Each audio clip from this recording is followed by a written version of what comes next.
First of all, what have you made of everything that has gone on, certainly in the last few days? It's difficult. It's a difficult situation. It's a difficult moment.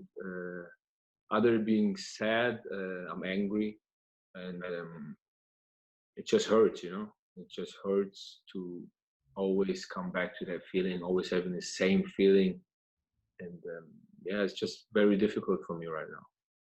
How do you think football handles this issue? Not at all, because at the end of the day, okay, I saw Liverpool now kneeling. I think that's a good start to show that they're with us. And but let's say, like, in general, what are we doing? Like, what is football doing? Nothing. Nothing to no, not a lot. Because an advert on television or a spot on television or like a long bandana with the teams walk on the pitch, it's just not enough. We just have to wake up. It's already late, but it's never too late. So we just have to wake up. You're, of course, the highest profile player to walk off a pitch during a match. Can you just take us back to that day and give us an idea of what you were feeling on that particular day at that moment? I have to explain to you. When I was young, I always tried to ignore racism. Like, I always tried to, like, swallow it. And people now, when I talk about it, people who know me from back in the day, they always tell me, like, yeah, but back in the day you didn't feel like that. You cried and you went home, but you never said anything. And I tell them, yeah, because I was a coward. I wasn't strong enough. I didn't believe in what I want to do. I didn't believe in that, and I'm not a coward anymore. So that was the moment where I was fed up, where it was enough. I felt sad, angry. I hated the world, but in that moment, I just wanted to show the world that I'm not gonna make them do that to me anymore. Not after what I've been through, what I sacrificed, what I did for my family. That you are still there and judge me just because of the different color of my skin. Can you give us specific examples of things that have been shouted at you by football fans? Monkey, for every goal you get a banana. We put you in a box, send you back to your country. The N word has been used a lot of times. Just throw some water at him. Maybe we can wash off the dirt. All that kind of stuff, just to hurt you. But I think it's just ignorance. They're racist, of course, but it's just ignorant people. The people, they don't understand, and we have to try to break it down to them as simple as possible. I think that's our work, and we have to educate our kids. We have to educate the kids. That's the biggest issue, I think, because our kids growing up through that and not being educated by their parents, and not being educated in school. So I always say, why is there math, English, history subjects in school? Why there is not racism subject? Have that. Make the kids understand that we're all the same, because that's the next generation and the next generation. So maybe one day there's really going to be no racism, because everybody will understand and respect and understand the subject, what racism really is. And what are your worst experiences of this in everyday life away from football? You've talked about their growing up as well. Have you any examples of what it's been like in everyday life, and for this? Yeah, it's like, now I told you, like, racism in Europe is more hidden. It's still there. It's everywhere. You feel it. You know it. Sometimes it shows up, but it's more hidden. People hiding. People are not showing it anymore so much. And when they're in bigger groups, they feel more comfortable to do that and shout whatever. But it's just people maybe changing side when I walk on the street. Look at me wrong when I'm in the car. Police stop me, like, for no reason. That happens in Europe so many times. They just stop me for no reason, just because I'm a black guy. I have tattoos, maybe I have a nice car. They must think that I'm a criminal. And this just makes you feel like, come on, I worked all my life to be a known footballer. Like, you just judge me for what I look like. So that's like these today. Back in the day was worse when I was younger. Like, when I grew up in Germany, it was worse. What more can we all do? Are people doing enough? Or is everybody in society doing enough? Of course not. We have to talk. We have to speak more about it. We have to be louder, be heard. Because people tell me, yeah, but my post, we have to use Instagram. It's very important because Instagram today is the biggest platform to say things, how you feel, what you want to do. So that's what you have to use. People say, yeah, but my Instagram, I only have 100 followers. Yeah, but maybe you can influence 50 of them. Maybe your voice, but even showing that you as a white person are sticking with us, that gives us so much power. That gives us so much belief. We believe that you are with us, so we can go forward with the chest even bigger, with the bigger chest. And we're not doing enough. No one is doing enough. It's not enough, now comes out this Blackout Tuesday. It's not enough that everybody's just posting a black picture now. It's too easy. It's too easy because people are scared to stand for something, say something, because of their sponsorships or followers. I know that, and I see them, I know that, but why are you not speaking? Why are you not saying something? A black picture is way too easy. There's just something. I'm even mad of that picture, even if it's a nice, like a beautiful message. But I'm just mad because people has it so easy. Because if you point your finger on them, they were gonna say, "Yeah, but I posted that picture." Yeah, but what did you say? Did you tell me that you're with me? Because I don't feel you're with me because you post a black picture. That doesn't mean anything to me. You mentioned sponsorships and things like that. Does that go on? Are players and teammates afraid of losing sponsorships, of losing followers? What makes you think that? Because I can understand that it's in an uncomfortable position. It's an uncomfortable position, but you should go with the right thing. Maybe people think, yeah, but if I post that, or if I follow that, or repost that, or if I say something wrong, maybe I'm going to lose a sponsorship, because you never know. You have rights, whatever you can say, what you can't say. So I think it's just they're uncomfortable, but they have to get comfortable because it's something bigger than a sponsorship. It's something bigger than a sport. It's bigger than anything. It's like a human thing. You can never go wrong. Even if you can, in the moment you say the wrong thing, but you mean the right thing, you can never do wrong when you try to help the human race. I was going to ask you about this. Has been highlighted again because of what happened to George Floyd, but how important is it? And you've touched upon this already, to be proactive rather than reactive every time something like this happens. This is what I always say since 2013, since that the thing happened to me. I always said we only do things when there's a catastrophe, when something bad happens. Then everybody is like, okay, let's do this, let's do this. I'm working since this day, since that day. I'm work in progress. Every interview I give, every time, every platform I have, I use it to always point it out that it's still there. Don't forget it after a week. I don't want George Floyd to be forgotten after a week, because that's how it is. You see, I give you an example. Australia, the forest burned down. We're all sad, of course. I'm going to share that. I'm sad. But you see what impact that has? How many people were behind it? Like posting, interviews, donating. It was crazy. Like, it was a big wave, and we were proud. You could see how the humanity, how people stick together, the big love of Earth, because they love trees. We love trees. But I love the black people the same way. If I compare that, where is the big wave? And you can't tell me all the time. People always say, yeah, it's so far away. It's in America. No, it's right here as well. Maybe we don't get killed, but we have the same problems. We have the same problems. Kneeling on my neck, I feel like they kneeled on my neck because I had to work twice as hard. I had to beat the best to be the best.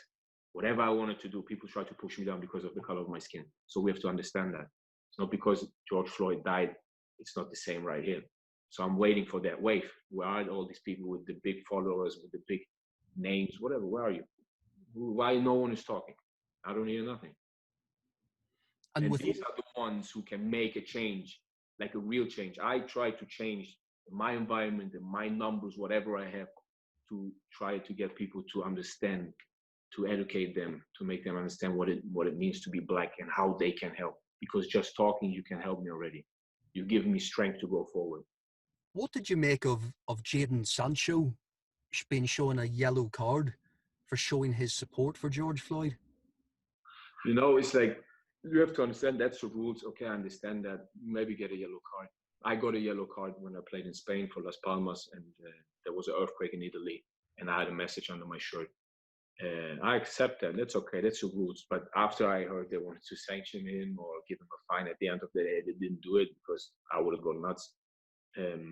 That I think is the right thing because it's not politics. It's not about religion. It's about human. Like it's the most important cause. If you judge someone like for that or give him a fine, it's just very wrong. The yellow card I can understand because you're not allowed to lift your shirt. All right, that's a rule we're always going to fight about till the end of our days, you know. But I think that's not the tragic thing. I think the most important is that the message came out, that he showed like his support and that he's there for him. FIFA has since urged competition organisers to use common sense when considering whether to punish players for this show of support. Do you welcome that? Yeah, of course, because if it's a strong message, an important message, what can help change people's minds, I think the players should be comfortable and not be scared to be fined, you know. And I think clubs understand that, and I think Dortmund, even the whole club, were behind him. So I think that's very important that you have a little bit of freedom, even to decide or let the club decide what is best to do. Just put it in the right direction, you know. I think it's the German FA. They're suggesting that the game should be free of political statements, and they were exploring whether or not it's a political statement. How do you feel when you hear that? How I said, politics and religion is a part of us, you know. It's a part of us where we're all divided. Everybody thinks differently. Everybody has a different religion or different. So I can understand of letting that out from the sport because, how I said, we have big platforms, and maybe that could be a message you bring out just to your people, whatever. So I can understand that. But if you bring out a message like Sancho did, I think that's totally different. So we shouldn't even talk about if it's the same level or whatever. It's not the same. He did something for the human race, what is over politics and over religion, you know. And I just want to talk generally about you see some of the fines usually handed out from football authorities for racist behaviour offences. Um, what do you make of that? Is that enough? Is it more of a society problem to tackle, or can football authorities still play a part? You know, it's for me, it's a joke. At the beginning, I said, okay, that could work, you know. But the problem is that people feel comfortable. You know, they feel comfortable. They can sit there, use the N-word, shout at us. The police guy even felt comfortable kneeling on his neck. That's the problem. They feel comfortable what they're doing. They're not scared because there are no consequences. What is the consequence? You insult a player because he's black, because he has a different. What's the consequence? You cannot go to the stadium anymore. The guy said, "Okay, no problem. I don't go to the stadium anymore." That's the consequence. They get a fine of what, $35,000, 35,000 euros. What is that for a consequence? That's why people are comfortable. They're comfortable. They can say, but do one thing: take every black person out of sports. Take all actors out of the movies, black actors. How is it going to be? Boring. Boring, because we are strong. We know what we are doing. I don't say we're the best, but we know exactly what strength we have. Take the NBA, take the NFL, take football in Europe, take all the black people out, players out. That would be weird, no? And that's what I'm trying to do. I want to do that. I want to get a day where no black player goes to work. But we have to all stick together. Birthday of George Floyd. Why not? Why don't we start something like a Martin Luther King Day, Black History Month? Let's make it George Floyd Day, where no black person goes to training, because the date always change the day, so it can be a Wednesday. We don't go to work. Not because we don't want to work, we disrespect our club, whatever. No, to honor our color, to honor our black community. And could that be something that all right-thinking people get involved in, and that could grow to become all right-thinking people? Of course, because you know what? Imagine the white people would stick to us. What message that would be? What message that would be? If white players would say, "What? Okay, I stick to them. I don't go to practice, or I don't go to work, or I don't go and play." Because imagine it's on a Saturday, you have a game. That would be a big message. It's like thinking. I'm dreaming. I'm trying to find solution. No, how I try to find solution to put cameras and loudspeakers and microphones in the stands, so you can point out who is that person. I'm just trying, you know. I'm just going over and over and thinking, trying to do something, because nothing is happening. There's always just something happening if there's tragic, and then it's too late. I wanted to ask you about, because I've seen your name linked with a move to MLS recently, and I just wondered, it's not so much about talking about transfers here, but more the fact that, how would you feel about him? You know, if it comes to a point in your career that you have to move to America to play football, given what's happened there this week, and well, going back further, but especially what's happening this week and how it's all come to that, come to the surface, how would you feel about playing football over there? I wouldn't change anything. I would be the same person. I would fight the same, because I'm numb now, you know. It doesn't it hurts me, yeah, but it doesn't touch me now, because I know exactly I'm strong enough to deal with it. Like, maybe that would be a perfect thing for me to right now play there, you know, to make it, like, to give something back, to show the people that I'm in the front line. I will be there. Like, I will be your front guy. I will be your Muhammad Ali, because he was always there. He always said that I'm more than a boxer, and I want to be more than a boxer, because I don't care. There are 100 million players. They're better than me. They're faster than me. They're stronger than me. But I will fight for something bigger. Even if I can't, if I change 2 minds or 3 minds, 100 minds, that's what's in my power, you know. So America, Germany, Italy, France, because England, everywhere is racism. So it doesn't matter where I play. I will always fight for the right thing. Would you like to see more players do what you did and walk off the pitch in future? Is because that is a powerful image, isn't it? It is. It is. I have to be honest. It was a powerful image. It is still now, but I think even people now are a little bit scared. They're going to get sanctioned. You know, there's always like a little chain. So we have to start to believe in what we're doing, because if you walk off the pitch, walk off the pitch. And people always say, "Yeah, but it was a friendly game." I didn't care in that moment, because something bigger was inside of me. It wasn't about the game. So even if it would be a Champions League game, I would have walked off. So that's not a discussion. It's just, if we're strong enough, if we believe enough, if we really want to change something, we have to take big measures.